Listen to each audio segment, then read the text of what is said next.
Bonjour à tous. Bonjour. Aujourd'hui, on se retrouve pour traiter un sujet bien particulier, c'est le sujet du transfert de certification. Alors Jimmy, on commence tout de suite, on rentre dans le sujet. Qu'est-ce que c'est un transfert de certification? En fait, un transfert, c'est très simple. C'est quand vous êtes déjà certifié à l'IEP, vous avez été certifié par un organisme Y et que vous souhaitez tout simplement transférer votre certification auprès d'un certificateur X sans perdre le bénéfice de celle-ci. C'est-à-dire qu'il n'y a pas de délai entre les deux, il n'y a pas de suspension de votre demande de prise en charge de formation, donc il y a une cohérence entre les deux. D'accord. Mais alors du coup, pourquoi on pourrait faire un transfert de certification? Quel en serait l'intérêt? Alors pour X raisons, ça peut être pour se rapprocher d'un certificateur avec un meilleur process commercial, peut-être pour jouer aussi sur les tarifs, peut-être pour avoir une meilleure relation client, des réponses à nos questions, une meilleure proximité géographique aussi, ça peut être le cas. Donc vraiment, les causes sont très variées. Nous, chez Certipack, on a eu un petit peu, enfin presque toutes celles que je viens de vous citer. Donc c'est toujours des organismes qui sont déjà certifiés. Alors ça peut être très récent, comme ça peut être déjà depuis quelques mois, voire quelques années. Et puis ils se rendent compte que ils veulent alors soit voir si l'herbe est plus verte ailleurs et puis changer de certificateur. Ils se sont peut-être rendus compte que l'audit initial s'est bien passé, mais qu'ils auraient préféré un meilleur relationnel avec l'auditeur ou avec ensuite l'équipe du certificateur. Ça peut être le cas. Donc c'est quand même à chaque fois un choix personnel, motivé bien sûr par l'organisme de formation, pour ensuite pouvoir transférer cette certification. D'accord. Du coup, comment on fait maintenant? Finalement, alors pour caricaturer un petit peu, c'est presque, je dis bien presque, comme si on souhaitait changer de forfait mobile ou d'assurance.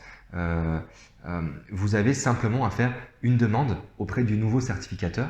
Donc vous allez lui dire écoutez, moi je souhaite que vous me fassiez un devis, une proposition de contrat. Donc c'est ce qu'on fait chez nous. Donc il y a un formulaire, d'ailleurs c'est sous la page en question.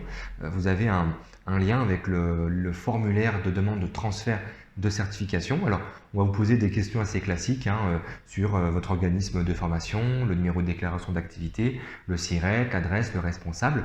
On va vous demander, bien sûr, parce qu'on va devoir rentrer en contact avec lui si on travaille ensemble, c'est le nom de votre certificateur actuel, la date d'obtention de votre certificat, parce que si après on vient à vous rééditer votre certificat avec notre modèle, il faudra qu'on se base sur cette date pour calculer la date de fin de validité.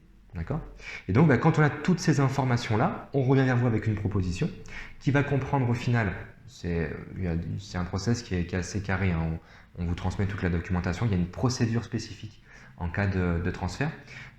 Mais tout simplement, en fait, nous, ce qu'on va faire, avec votre accord, on va rentrer en contact avec le certificateur actuel, on va lui demander le dernier rapport d'audit, on va lui demander la copie du certificat.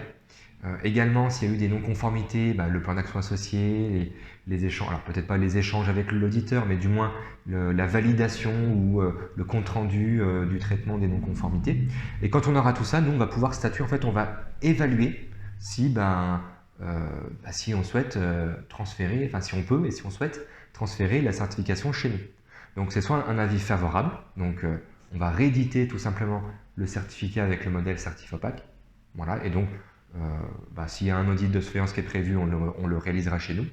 Ça, c'est le choix numéro 1. Ou alors, mais c'est quand même assez rare, même plutôt rare, parce qu'on n'a pas vocation à rentrer en contradiction avec ce que le certificateur, ce que votre certificateur actuel vous a dit. Mais on pourrait se dire avis favorable sous réserve de vérification de vérification de documentaire, ou alors vraiment dans le pire des cas d'un audit complémentaire. Mais bon, ça c'est rare. Alors ça peut être le cas par exemple si entre-temps, entre l'audit initial et là votre demande de transfert, il y a eu des gros changements dans l'organisme, un rachat, un nouveau site ou ce genre de choses.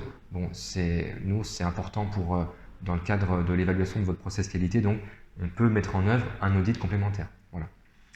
Et puis la troisième solution, c'est non, on considère qu'on est en désaccord par rapport aux remarques du certificateur sur le traitement des non-conformités qui ont eu lieu lors de l'audit initial et on statue sur un avis défavorable. Donc en fait, on vous dit tout simplement, en fait, on vous motive par écrit puis on vous dit simplement, désolé, on ne peut pas récupérer votre certificat chez nous pour X raisons. Voilà. Bon, c'est rare, mais ça peut arriver. Avec toutes ces informations, du coup, on constate que le transfert de certification il est uniquement accessible aux clients certifiés. Complètement. Transfert de certification, c'est à pas confondre. Par exemple, si vous étiez référencé sur Datadoc et que vous souhaitez être certifié Calliope, c'est pas un transfert, hein, c'est pas un transfert de certification, parce que c'est vraiment deux systèmes différents. Donc là, enfin voilà, faut pas confondre en tout cas ce point-là avec le transfert. D'accord. Est-ce qu'il y aurait d'autres choses à savoir avant d'entamer un transfert de certification? Ou est-ce qu'on a Non, fait le tour? simplement se dire qu'au final, c'est pas anodin parce que c'est vrai que voilà, le fait de changer de certificateur, c'est toujours motivé par quelque chose quand même derrière. Ce qu'il faut se dire, c'est quelle plus-value j'ai à me tourner vers un certificateur lambda. Alors, on pourra en parler rapidement, mais c'est vrai que chez Certifopac, on a eu déjà, nous, le cas d'organismes qui ont souhaité transférer chez nous.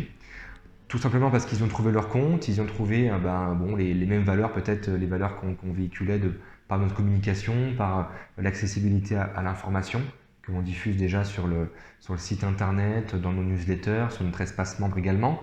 Et puis aussi, voilà, tout simplement par rapport à l'expertise métier, en sachant qu'on ne fait que ça, quoi. Chez nous, on est spécialisé sur Calliope. Certifopac, c'est le certificateur des opérateurs prestataires d'actions concurrents au développement des compétences. Ça fait un petit peu long, mais au final, ça précise bien entendu que voilà, on fait que ça. Et c'est un avantage quand même par rapport, à des généralistes qui seraient un petit peu partout. Et voilà, on a la chance de prendre le temps également de faire beaucoup de veille bien sûr sur sur le programme de certification. Là, pas plus tard, on peut prendre cet exemple, mais pas plus tard qu'en mars 2021, vous avez eu une nouvelle version du guide de lecture qui est sorti, la version 7, et nos clients, quasiment 3 voire 4 jours après, pouvaient se targuer d'avoir sur leur espace membre un article spécifique sur les nouveautés de cette version 7, ce que ça allait engendrer, ce que ça allait impliquer pour les audits en cours, les audits à venir, ceux qui souhaitaient après se faire certifier sur cette version. Donc on est aussi là, on a aussi ce rôle, on n'est pas que là pour les audits, on n'est pas que là pour vous faire la facture et vous certifier, machin, non. C'est pas comme ça qu'on voit notre rôle de certificateur. On a vraiment un rôle d'appui tout au long du cycle de certification. Et pour toute question. Voilà, moi j'ai souvent des clients qui reviennent me voir quelques mois après avoir été certifié en me disant voilà Jimmy, c'est bête, j'y ai pas pensé au début, mais maintenant que je suis certifié sur la formation, j'aimerais faire une extension sur le bilan de compétences. Et on va travailler ensemble, on va leur faire une proposition. On va faire un projet, puis on va voir ensemble si on peut travailler, si on peut planifier un audit complémentaire et ainsi de suite. Super. On a tout abordé? Je pense. Parfait. Écoutez, je vous laisse revenir vers nous en cas de questions. Dans tous les cas, je vous remercie pour votre écoute et je vous dis à bientôt. Merci à vous.